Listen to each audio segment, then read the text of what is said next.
I can remember the first time I heard about data warehousing. I wanted to go learn about it. My mind was blown. They were talking about normalizing data and then denormalizing it and storing it somewhere else.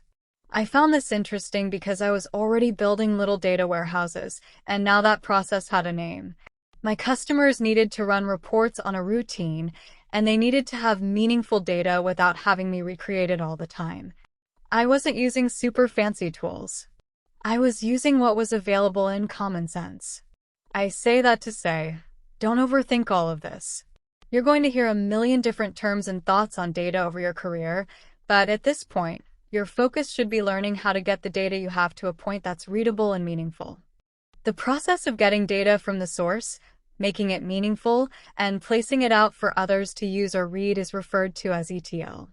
ETL is also a critical process of data warehousing. ETL stands for extract, transform, and load. I've seen other variations of this acronym like extraction, transformation, and loading. And what I found is just like me, there are a lot of business users who are doing ETL. They're doing ETL-like processes to achieve their report, except maybe they're not flooding data warehouses. They're just building weekly or monthly reports. Let's dive into the cleaning and modeling processes using various tools, and we'll get into that T for transforming data. You may find in an organization, they're using older methods of cleaning data. They may be using Excel macros. It could be that that file just hasn't been touched in a while, or they haven't adopted tools like Power Query. It's important to know when you inherit a file, you inherit the knowledge and the style of the person who is responsible for that file. However, macros are a great way to determine what needs to be cleaned and also a great opportunity for process improvement. Okay, let me show you how to record a few macros and show you how to look inside a macro. Okay, I'm in my spending trends survey, and every time I download this data, I see the same type of information. It's structured exactly the same. The only difference is there's new data each time. Okay, so I have my developer tab turned on in my ribbon. You can go to customize your ribbon to turn it on if it's not there. I'll choose record macro. This will be step 1. This step 1 will copy the sheet.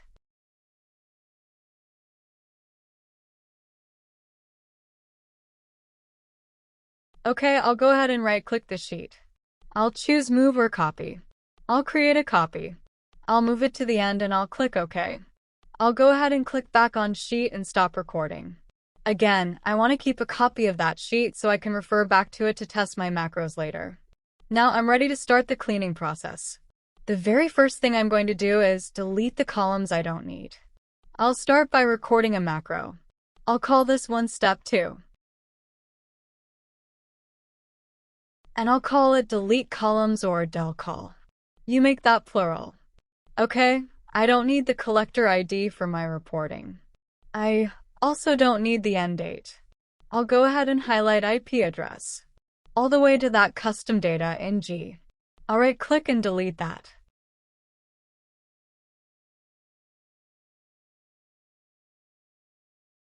Okay, great. This has me set up for exactly what I need.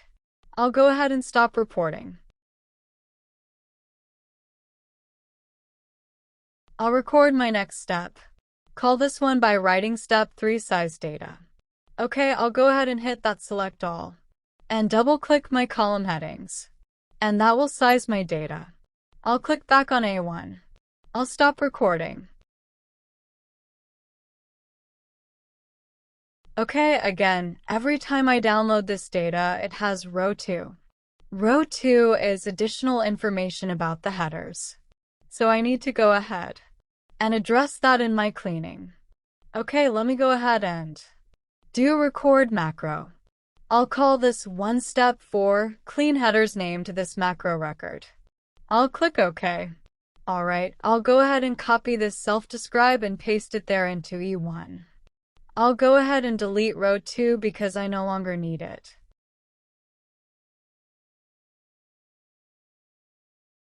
I'll go ahead and address these headers. I'll name them age, gender, education. Okay then. Alright, I'll go back over to A1 and then I'll stop recording. Now I'm ready to test my macro, but at the same time, I actually want to record myself running my steps. So I'll go ahead and delete my sheet. I'll go ahead and name this back to sheet because that's what it'll be looking for, is a sheet name named sheet. I'll go record my macro. This is called run all. I'll click OK. I'll go to macros. I'll run step 1. You see, I'll have sheet 2 down below. I'll go to macros again. I'll run step 2. Do you see how it deleted my columns? I'll go to macros. I'll do step 3. It sizes my data. Perfect. I'll go to macros one last time and clean my headers. I'll choose run. Awesome. Then I can stop recording. Now going forward, if I want to run that macro, I can just run the run all. Let me show you that.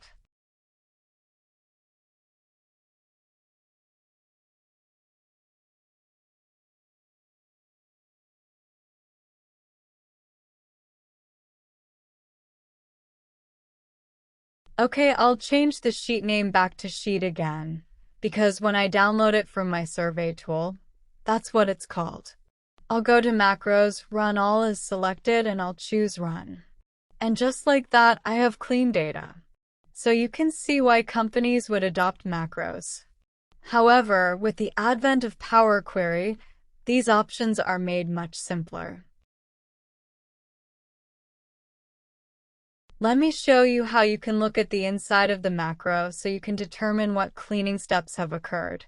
So I'll go to Visual Basic, I'll expand modules, and I'll see Module 1.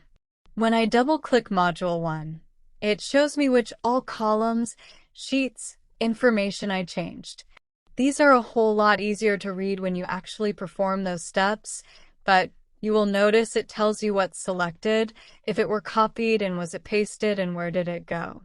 You can see where we changed the name of things.